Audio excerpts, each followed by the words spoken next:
Hello friends, welcome back to this channel. दोस्तों, इस video में रिलायंस कम्युनिकेशन लिमिटेड के लिए मैं अपना पॉइंट ऑफ व्यू आप लोगों के साथ प्रेजेंट करना चाहूँगा, जिससे आप एग्री भी कर सकते हैं और डिसएग्री भी कर सकते हैं।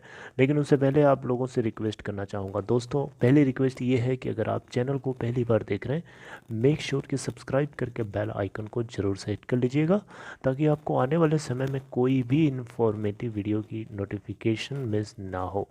दूसरी चीज़ कि अगर आप डीमेट या ट्रेडिंग अकाउंट ओपन कराना चाहते हैं, वीडियो के डिस्क्रिप्शन बॉक्स में देखेंगे तो आपको एक लिंक मिलेगा। देखिए दोस्तों, अगर हम बात करें Reliance communication, last trading session में भी आप देखें यहाँ पे, तो वही निराशाजनक ट्रेडिंग 2.95 पे ओपन हुआ, 2.90 का लो और 3.00 का हाई बनाया। वॉल्यूम अगर आप देखें तो एनएससी के ऊपर 32,89,598, काफ़ी ज़्यादा। और यहाँ बीएससी के ऊपर देखेंगे तो यहाँ पे 13,45,014 मार्केट कैप। दोस्तों, बीएससी के ऊपर 807 करोड़ रुपए। वहीं हम एनएससी के ऊपर देखेंगे तो मार्केट कैप यहाँ पे 815 करोड़ रुपए है। दोस्तों, आपको बताना चाहूँगा, रिलायंस कम्युनिकेशन लिमिटेड की ये जो हालत है आज, इसके पीछे सिर्फ और सिर्फ अनिल अंबानी ही नहीं जिम्मेदार है, बल्कि भारत सरकार भी कहीं ना कहीं रिस्पॉन्सिबल है।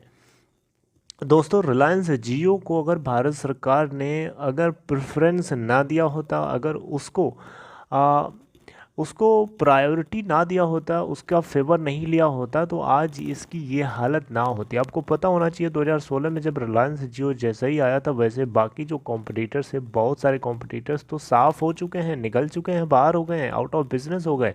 लेकिन आर कॉम भी आउट ऑफ बिजनेस हो जाता, लेकिन इसको एनसीएलटी के अंदर घसीट करके बैंक्स ने लेके चले गए, लेकिन उनको भी कहाँ सक्सेस मिल रही है, उनको भी तो उससे कोई फ़ायदा अभी तक नहीं हुआ। बताइए, 2018 से आज कितने साल हो गए, लेकिन अभी तक कुछ नहीं हुआ, सब फंसा करके रखा हुआ है।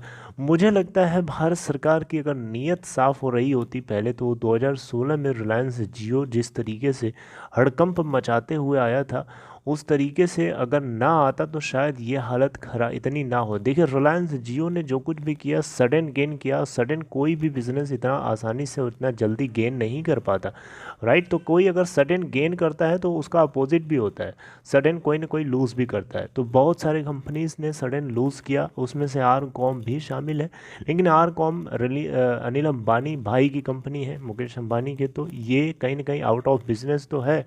लेकिन बी टू बी का जो इसका बिजनेस है, बिजनेस टू बिजनेस, जो इसका बी टू बी जो बिज़नेस है, वो डेटा कम्युनिकेशन का, डेटा सेंटर का जो बिज़नेस है, अभी भी चाहे तो इसको परफॉर्म कर सकते हैं, फंक्शनल बना सकते हैं। बट प्रॉब्लम ये है कि अभी भी भारत सरकार की जो नीयत है, उसमें खोट है, उसमें गंदगी है, जिसकी वजह से आरकॉम जैसी बहुत सी ऐसी कंपनीज हैं जो फंक्शनल चाहे तो हो सकती हैं ले दे करके, लेकिन ये लालच, ये जो गंदगी है इनके अंदर, वो जिसकी वजह से ये पूरा सिस्टम ही चौपट होता जा रहा है।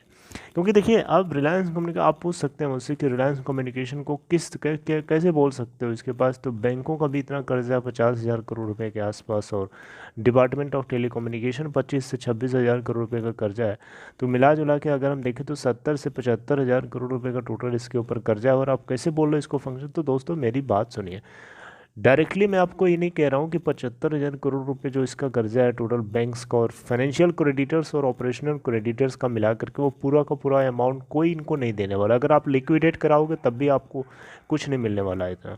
तो मेरे हिसाब से जितना आप इससे लिक्विडेट करा के पा सकते हो, थोड़ा सा उससे ऊपर नीचे नरम गरम करके आप चाहो तो इसको आगे पीछे करके, इसको फंक्शनल, इसका जो मेन बिजनेस है उसको, जो इसके कई बिजनेस थे उसमें से जो मेन बिजनेस है, जो चल सकता है उसको चलाओ, और उससे जो बात तय हो उसको उतना पे करने के लिए धीरे धीरे कोई तरीके से करा जा सकता है।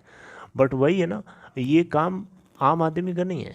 दिस वर्क इज़ बेसिकली, ये काम जो है भारत सरकार का है। क्योंकि अब यहाँ पे कंपनी अगर फंक्शनल होकर के अगर कुछ आउटपुट जनरेट करती है, तो उससे क्या होगा, भारत सरकार को टैक्स तो मिलेगा ना।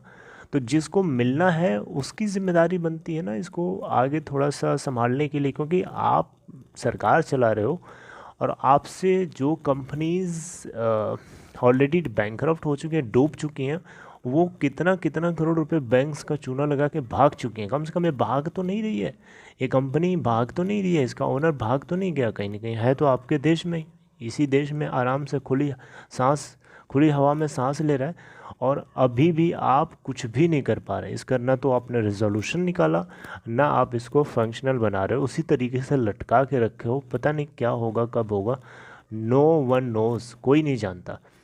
तो मुझे लगता है कि ये सरकार का निकम्मापन है, जिसकी वजह से ये इस तरीके से, ना सिर्फ यही बल्कि बहुत सारी ऐसी कंपनीज, आप वोडा आइडिया को देख लीजिए, इसके पीछे भारत सरकार 100% रिस्पॉन्सिबल है। मैं 100% बोलूँगा सीधे सीधे कि भारत सरकार उसके लिए रिस्पॉन्सिबल है, मल्टीपल फ्रंट से रिस्पॉन्सिबल है, नॉट सिर्फ एक डायरेक्शन से नहीं, मल्टीपल फ्रंट, मल्टीपल डायरेक्शन से भारत सरकार रिस्पॉन्सिबल है। सिर्फ मैनेजमेंट रिस्पॉन्सिबल नहीं है। मैनेजमेंट उसमें फंड लगा सकता था पहले ही, लेकिन जब वही है ना, नीयत साफ़ नहीं रहेगी आदमी की, जो ऑपरेट कर रहा है उसकी नीयत ही नहीं साफ़ है, तो फिर लगाने वाले की हिम्मत टूट जाती है, उसका दिल टूट जाता है। और शायद इसी की वजह से आदित्य बिरला, कुमार मंगलम बिरला ने चेयरमैन की पोजीशन से क्विट कर दिया था। राइट, आपको क्या लगता है? आप अपने पॉइंट ऑफ व्यू को मुझे कमेंट बॉक्स में बताइए, क्योंकि देखिए मेरी बात कहीं ना कहीं आप लोगों में से जो ज़्यादा फ्रस्ट्रेटेड लोग हैं, उन लोगों को ये बात रियलाइज़ भी हो रही है, क्योंकि ये आज से नहीं लटका के उल्टा पड़ा हुआ है। पता नहीं कब तक इसका रिजोल्यूशन होगा। आप देखिए 7 मार्च को इसको लेकर के, इसकी एक रिलायंस इंफ्राटेल करके इसकी एक यूनिट है, उसको लेकर के एनसीएलटी के अंदर सुनवाई है। देखते हैं क्या होता है। मंडे को आप लोगों से जो कुछ अपडेट आएगी मैं डिस्कस करूंगा आगे। और इसको लेकर के आपका क्या पॉइंट ऑफ व्यू है? क्या आपको नहीं लगता गवर्नमेंट ऑफ इंडिया रिस्पॉन्सिबल है इस पूरे मैस के पीछे? कमेंट बॉक्स में बता सकते हैं। आगे मिलते हैं नेक्स्ट इन्फॉर्मेशन के साथ नेक्स्ट वीडियो के अंदर। तब तक अपना ख्याल रखिए। Take care.